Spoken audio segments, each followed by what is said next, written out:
বাচ্চারা সবাই কি চলে গেছে? তো আমি তোমাদের কাছে একটা জিনিস জানতে চাইছি যে আমার স্কুলে এমিল একাডেমিতে পড়িয়ে তোমাদের কেমন লেগেছে, বা আমি কি বাচ্চাদের কিছু শেখাতে পেরেছি, তোমাদের জিজ্ঞাসা করছি। আমি এটাই বলতে চাই, এটা হচ্ছে আমার ছেলে অঙ্কুশ। ও যখন স্কুলে এসছে, ওর তখন 2.5 বছর বয়স। আমরা গার্জিয়ান হয়ে আমাদের চোখে জল আসছে, মানে সেটা একটা বোঝার বিষয় আছে যে কতটা কি ভালো খারাপ, এটা তো সবকিছু মুখে প্রকাশ করা যায় না। কিছুটা দেখে বুঝতে লাগে। আমাদের মন থেকে স্কুল ছেড়ে এসেছি আমরাও এক সময়, এতটা কিন্তু আমাদের খারাপ লাগেনি। বিশ্বাস করুন ম্যাম, আপনার জন্য সত্যি কখনো কখনো কোনোদিন সম্ভবই না। এটা আমাদের অনেক আগের থেকে সবাই মিলে আলোচনা করি আমরা যে স্কুলটা ছেড়ে যেতেই হবে, যদি না যেতে হতো খুব ভালো হতো। সত্যি কথা। রিঙ্কি, তোমার কি অনুভূতি হচ্ছে এখন? কি কথা বলবো, এরকমটা আমরা হয়তো অনেক জায়গায় যাবে, কিন্তু কোনোদিন পাবো না এরকম।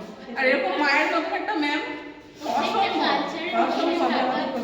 অনুষ্ঠানে পার্টিসিপেট করা বাচ্চারা অনেক কিছু শিখেছে এখান থেকে। ম্যামদের থেকে ভালোবাসার সাথে সাথে প্রত্যেকটা প্রোগ্রামে কিভাবে নিজেকে প্রেজেন্ট করতে হয় বাচ্চারা সেটা শিখেছে এখান থেকে। খুবই ভালো লেগেছে। গোলাপের মা, তোমার অনুভূতি প্রকাশ করো।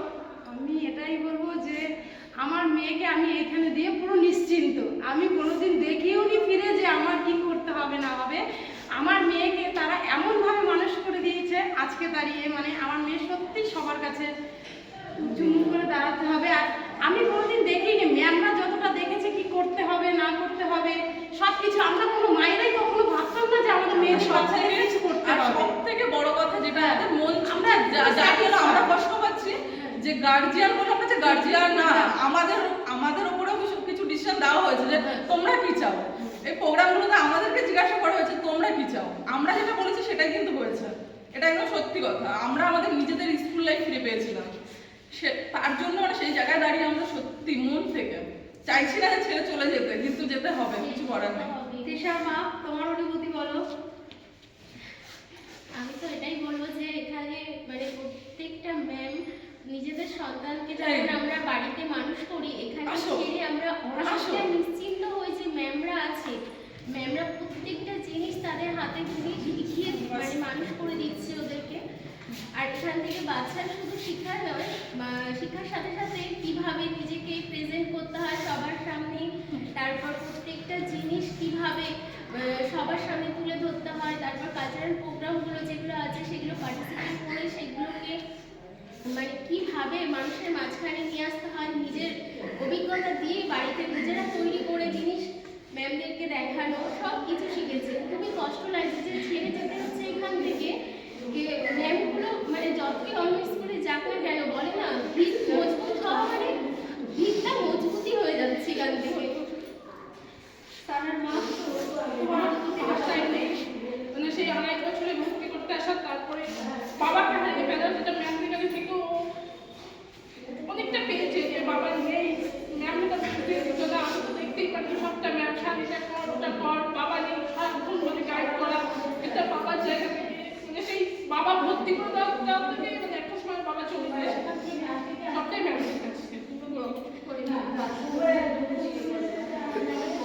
আমাদের ছেলেমেয়েরা তখন লিখতেই জানতো না, যখন আমরা এখন এই স্কুলে তাদের হাতে ধরি। এটাই আমাদের কাছে এটাই অনেক আমাদের কাছে প্রাপ্য যে আমরাও একটা ভালো গার্জিয়ানকে হারাচ্ছি। এতগুলো গার্জিয়ান হারাচ্ছি বলতে হারাচ্ছি না, মন থেকে না। ওরা সব সময় অলওয়েজ ওয়েলকাম। আমার স্কুলে সব সময় পার্টিসিপেট করবে, আসবে, বাচ্চারাও আসবে। কিন্তু এই যে একটা বিদায় বেলা সত্যিই মানুষকে মানে খুব কষ্ট দেয়, যে এটা সহ্য করার বাইরে যে আমার বাচ্চারা এতদিন সেই ছোট 2.5 বছর থেকে এখানে রয়েছে, আজ ওরা অন্য স্কুলে যাচ্ছে। সেটা খুবই প্যাথেটিক কষ্ট, বাচ্চারাও খুব কষ্ট পাচ্ছে। কিন্তু আমার একটাই বলার এদের উদ্দেশ্যে, তোমাদের সামনে অনেক উজ্জ্বল ভবিষ্যৎ। তোমরা সবাই যেখানেই যাও না কেন নিয়ম শৃঙ্খলার মধ্যে থাকবে, গুরুজনদের কথা শুনবে, এবং এখানে যেমন সবাইকে রেসপেক্ট করে চলতে সেরকম অন্য স্কুলেও রেসপেক্ট করবে, ভালোভাবে পড়াশুনো করবে, বড় হোক মানুষের মতো মানুষ হও সবাই। আপনি তো সবাইকে আশীর্বাদ করবেন। আমার আপনার ছেলেমেয়েরা অলওয়েজ একদম অলওয়েজ।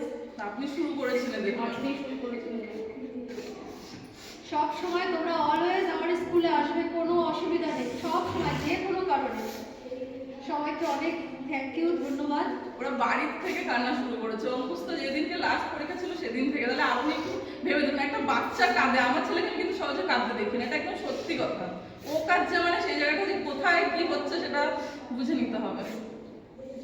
ঠিক আছে।